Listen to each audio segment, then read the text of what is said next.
Hey everyone, let me know when you're in here. See if I can invite Alex. See, should be alerting people now.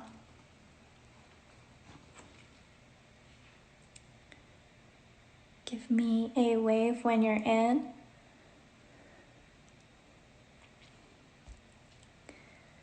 Yay, looks like Alex is here. So let me know if you can click to join Alex. Perfect. Hey Zeke, good to see ya.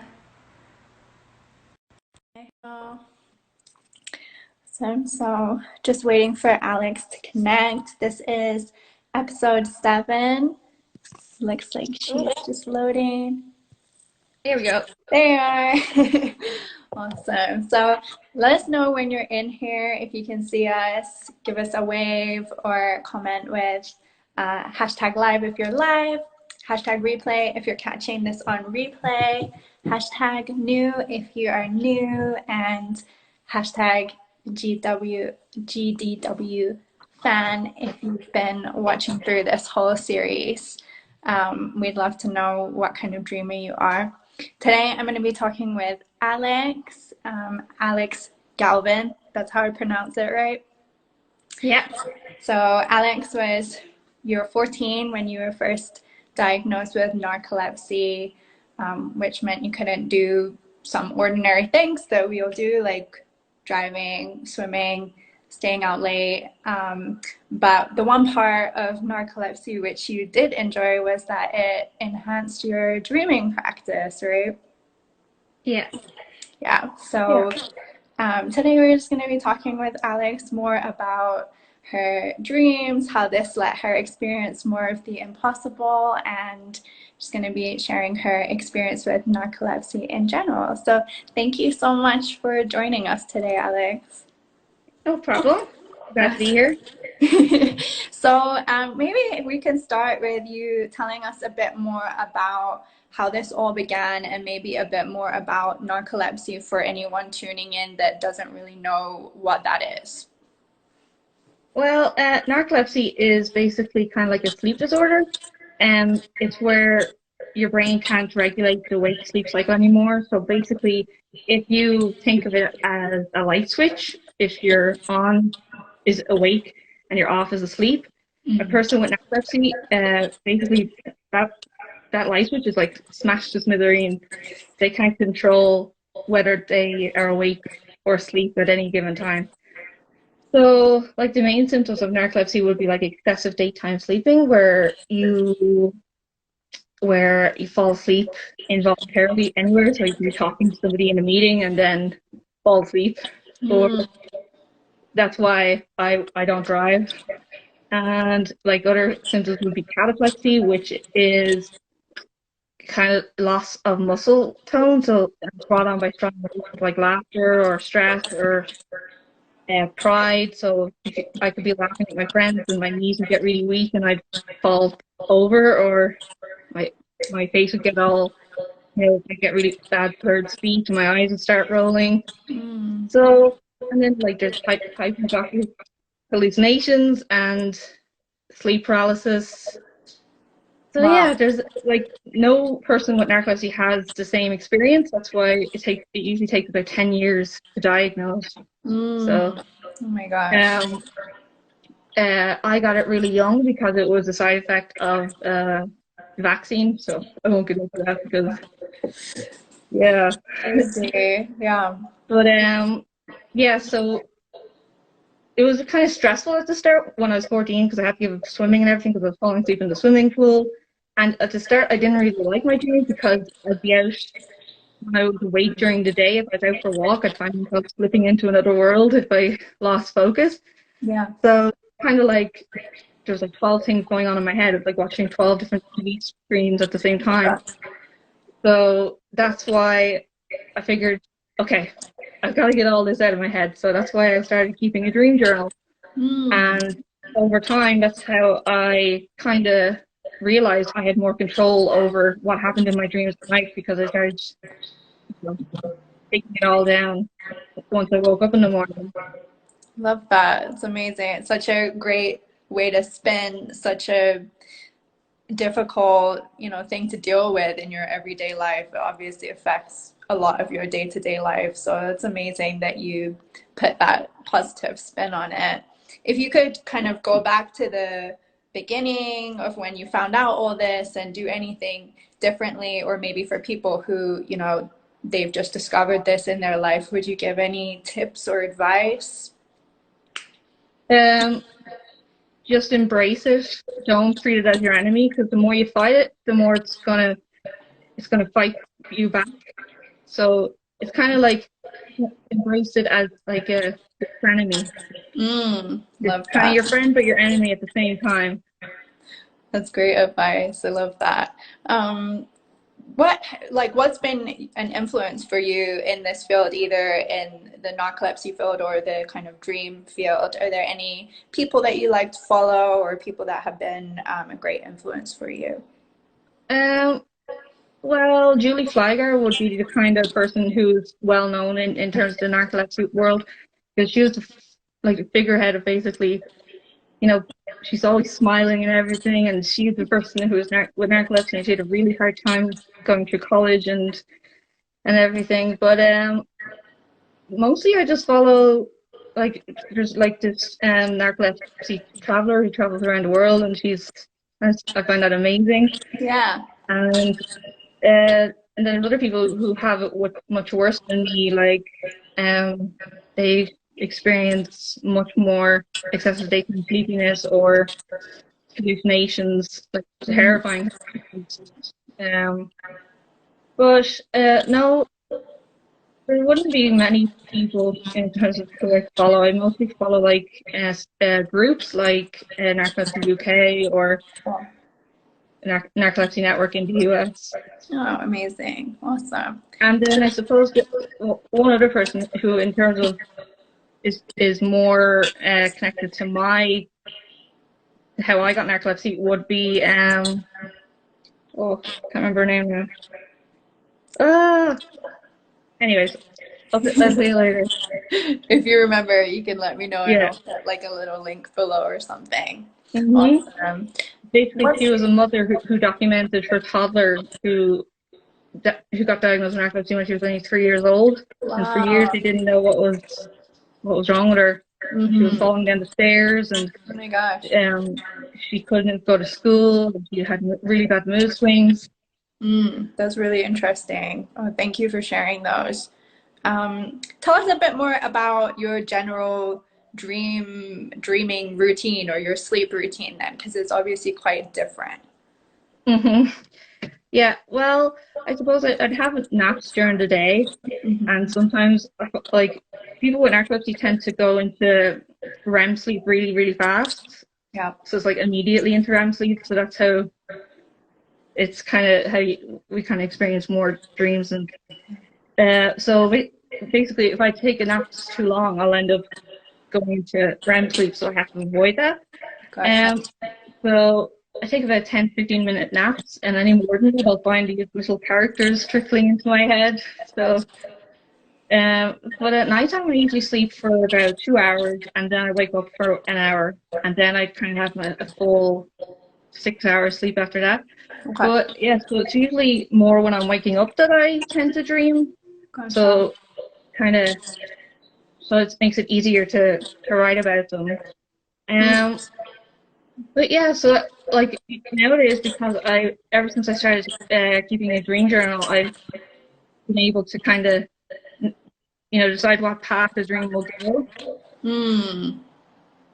And it's like even because lately I've been having a lot of dreams about things like going back to school because all the schools are on lockdown, and Yeah. like and all the like graduating when I can't.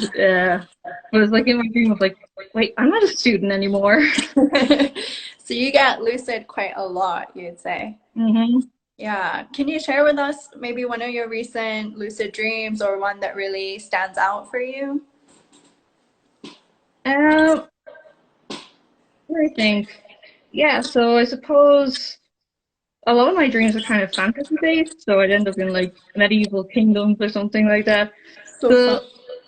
So one of them was kind of like, a fight for the throne of the kingdom or something, but they didn't decide it based on, war tactics or, any of that kind of stuff. It was basically the men had to be good at household chores. So whoever, you know, did, did the most cleaning or was the best at baking or something like that. I was like, I just thought that was crazy. So, like, if this is how leadership was decided in the real world, we'd be going somewhere.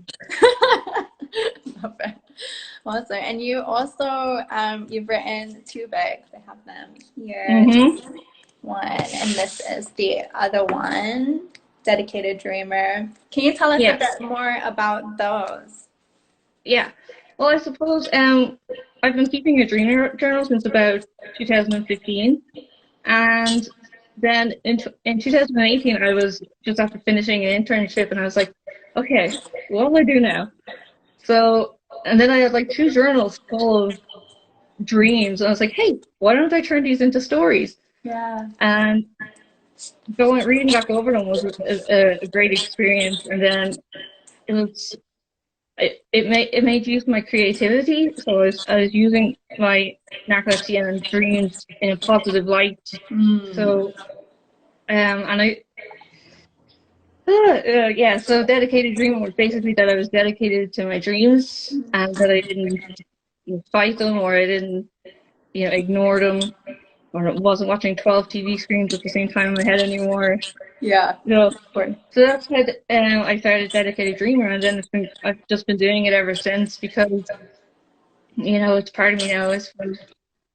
Yeah, I love it. And like they're really pretty. The inside is really pretty. Each page has you've got like a little Yeah, poster of them. I love that. And they're super short nice. and easy to read. So I think they're just beautiful. Um, so I wondered if you've actually worked directly with your narcolepsy in any of your dreams. Hmm.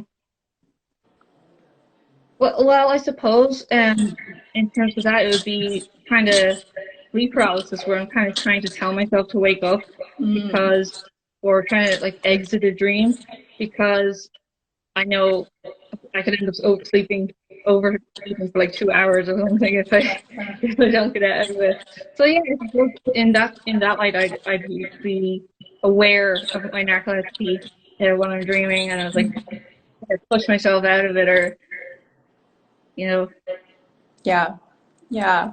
Have you done any work with it, like whilst you're lucid or anything, like asked about it or asked any questions directly towards it? towards narcolepsy or towards my dream. Towards the narcolepsy. Yeah, I suppose I kind of sometimes feel like it's a little person in my head, and Mm, I'm kind of stop doing this to me now, or I don't have time for this, or yeah, things like that. Try cool. to talk myself out of sleep attacks or cataplexy. So Yeah, so I know that you have that experience with cataplexy, and then also the sleep paralysis you said is quite common. Can you tell us a bit more about what your sleep paralysis experience is like? well, most of the time it's brought on by kind of darker dreams, like nightmares and stuff. Mm.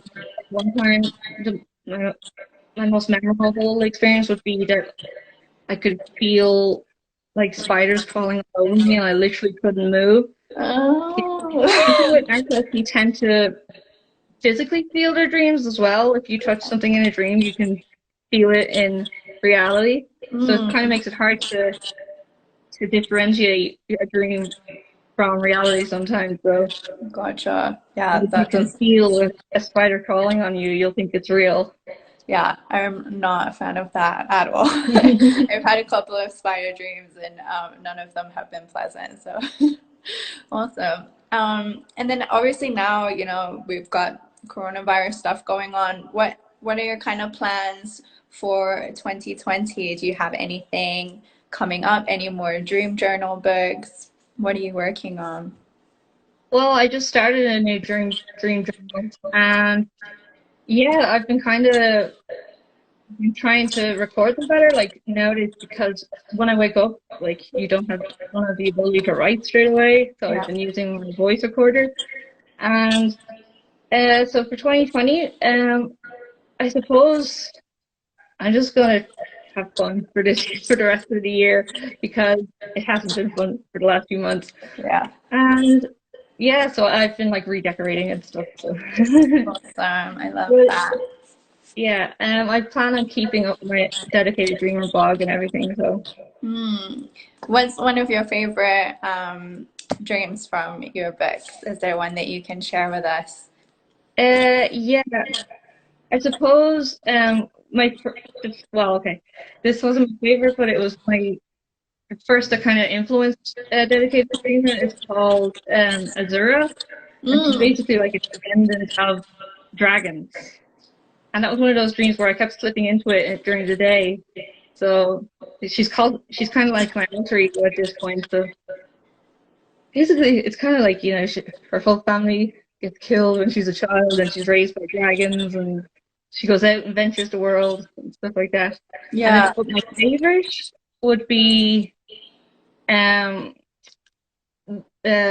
would be Beyond the Border, which is about people getting banished to basically live underwater because of, overpopulation and, lack of food supply and stuff like that. So they choose people who they deem worthless and they banish them under the sea. And then over 500 years, It's amazing. they adapt over time. And then there's Princess Luna, and she discovers this kind of uh, hole in the border that blocks them from reaching above the sea.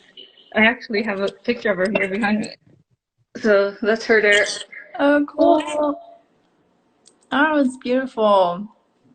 Yeah, there she is. Love that. So yeah, that would have been my favorite because it kind of relates to the world nowadays in terms of overpopulation and food supply being a problem. Yeah, Yeah. Yeah, I know you have another dream in here about a world with a virus as well. I thought that was very current oh and yeah. cool. Yeah, I love how many characters you have in your dreams, like how in-depth the stories are, and like a lot of the time they're not even necessarily you, right? Like you are another Mm, character, another gender, another yeah. being in another world entirely. I love the one that you have about Earth too, where Oh yeah. everything's the opposite. It's really, really cool. Is it confusing for you at all, kind of going into such a different world and then coming back to this one when you wake up?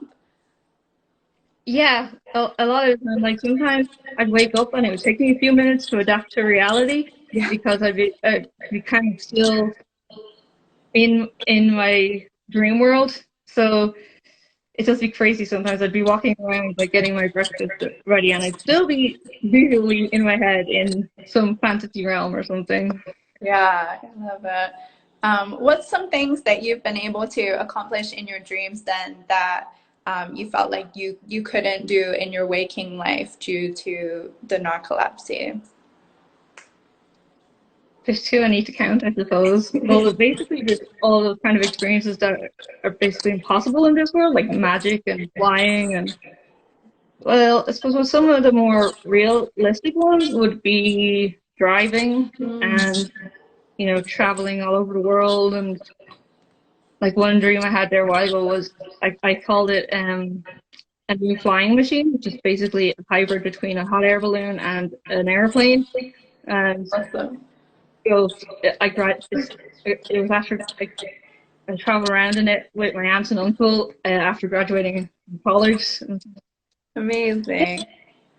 Yeah, I love that. I think it's such an inspiration for other people who maybe have to deal with this or anything similar. Um, for people who are really interested in you, what you do, or your journals, how can they find you? well, they can find me. on Instagram, or they can find me at dedicatedDreamer.blog. That's where I post all my stories. Mm-hmm. And I suppose they're the main two places. Awesome. I'll put a link to those as well. And is there anyone that you would love to see on this series? Any other type of dreamer or someone in particular that you would want to know more about their kind of unique sleeping styles? Not at the top of my head right now. You've been doing a good job so far. I've been watching the other episodes and they're really interesting. Oh, thank you so much. Do you have anything to say before we finish up for today? Um, I suppose basically, I think lucid dreaming is basically like magic. You know, being able to dive that far into your brain and having it show you things that are basically out of this world. Mm. I think it's something that everybody should try and get into, whether they're naturally able to or not. Yeah, I love that. Thank you so much for sharing your story today, Alex. I think it would be really inspirational for anyone else who's dealing with narcolepsy and just for people in general who maybe want to get into lucid dreaming or dive deeper into dream work. I very, very highly recommend your book. So again, this is Them, Dedicated Dreamer. And this is your first one. Okay, thank you so much for coming today. Great. Thanks for having me. Bye. Bye.